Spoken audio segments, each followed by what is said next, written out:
ইসরায়েলের আগুনে পড়ে গাজাবাসীরা পালিয়েছে, এখন আল্লাহর আগুনে পড়ে ইসরায়েলবাসী পালাচ্ছে। জাযাউ সাইয়্যাতিন সাইয়্যাতুম মিসলুহা, একটা মন্দের প্রতিদান অনুরূপ আরেকটা মন্দই হবে। একটা আগুনের প্রতিদান আরেকটা আগুনেই হবে। সৃষ্টিকর্তার কোরআনের বিধান, আইন। পৃথিবী এখন একটি কঠিন হিসাব নিকাশে আল্লাহ ফেলে দিয়েছেন। আমি মুসনাদে দারিমির একটি হাদিস আগেও আপনাদেরকে শুনিয়েছি। আল্লাহ বলছেন, আবুসুল ইলমা ফি আখিরিজ জামান, শেষ জামানায় সকল জ্ঞান, কোরআনের জ্ঞান, হাদিসের জ্ঞান, মাসলা মাসাইলের জ্ঞান সব লাইভ করে দেব আমি সকল মিডিয়ায়, ফেসবুকে, টুইটারে, টেলিভিশনের পর্দায়, প্রিন্টিং মিডিয়ায়, সর্বত্র জ্ঞান একদম লাইভ সম্প্রচার করে দেব। একটা মাসালা জানতে চাইলে এখন হুজুরের কাছে যাওয়ার দরকার হয় না মানুষের, খালি সার্চ দিলে হলো। কত হুজুর চাইবেন? 1000 হুজুরের মতামত, আয়াত নাম্বার সহ, হাদিস সহ সব আপনি জেনে যাবেন। জ্ঞান আপনার কাছে চলে আসছে। এখন আল্লাহ আমল দাবি করছেন। এখন ডক্টর হওয়া কোনো কৃতিত্বের বিষয় না। এই যুগে এসে ডক্টরের চেয়েও বড় জ্ঞান রিক্সাওয়ালার কাছে আছে, তার মোবাইলে আছে। খতিবের চেয়েও বেশি জ্ঞানের উপকরণ ঠেলা গাড়িওয়ালার মোবাইলে আছে। আলেম হওয়া, খতিব হওয়া, ডক্টর হওয়া, প্রফেসর হওয়া এই যুগে কোনো বিষয়ই না।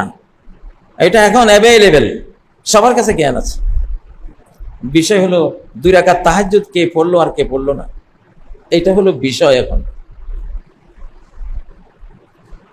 রাতের আরামের ঘুম বিসর্জন দিয়ে কে আল্লাহর সামনে একটু দাঁড়ালো, এটা আল্লাহ দেখেন। জ্ঞান তো সবারই আছে, জানে সবাই, মানে না। এই জন্য এখন মানার মূল্য, মানার ভ্যালু এই যুগে। না মানলে কিল ঘুষি, আসমানের কিল ঘুষি আকাশ থেকে। এই যে পাক ভারত যুদ্ধ, পরমাণু নিয়ে, এগুলি আল্লাহর আযাব। পাকিস্তানের হাতে যা আছে এটাও আযাবুল্লাহ, ভারতের হাতে যা আছে এটাও আযাবুল্লাহ, ইসরায়েলের হাতে যা আছে এটাও আল্লাহর আযাব।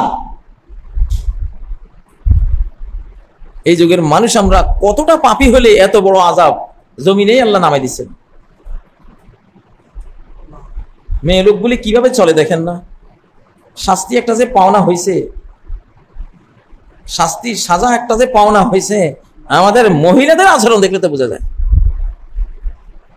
নারী নীতি আসতেছে, নারী নীতি, কত বড় দুঃসাহস! ডাইরেক্ট কোরআনের বিরুদ্ধে নারী নীতিতে আইন উল্লেখ নিয়ে আসছে। গজবের মুহূর্তে, আল্লাহর ক্রোধের মুহূর্তে সারা পৃথিবী তামা হয়ে যাবে, অধিকাংশ মানুষ জ্বলে পড়ে।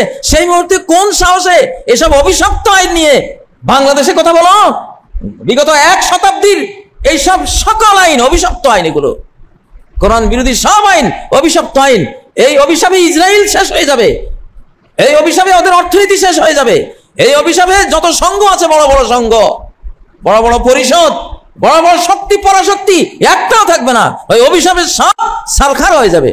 সেই অভিশপ্ত আইন যেখানে যাবে, যার কাছে যাবে, ওই ক্রোধ, সৃষ্টিকর্তার গজব, আযাবের ফায়ার ওখানে গিয়ে সব ছাই বর্ষা করে দিবে। আপ ভালো তো জগৎ ভালো, নিজে ভালো হলে জগৎ ভালো। বাংলাদেশের উপরেও যুদ্ধের ঘনঘটা সবচেয়ে বেশি। আমি আগে বলেছি, বুঝেছি, টার্গেট পাকিস্তান না, মূল টার্গেট বাংলাদেশ, মূল টার্গেট আরাকান সীমান্ত, মূল টার্গেট পার্বত্য চট্টগ্রাম। নাটকটা একটু দূরে সাজানো হয়েছে, আস্তে ওখান থেকে নাজিল হবে এদিকে। মরবেন আপনারা।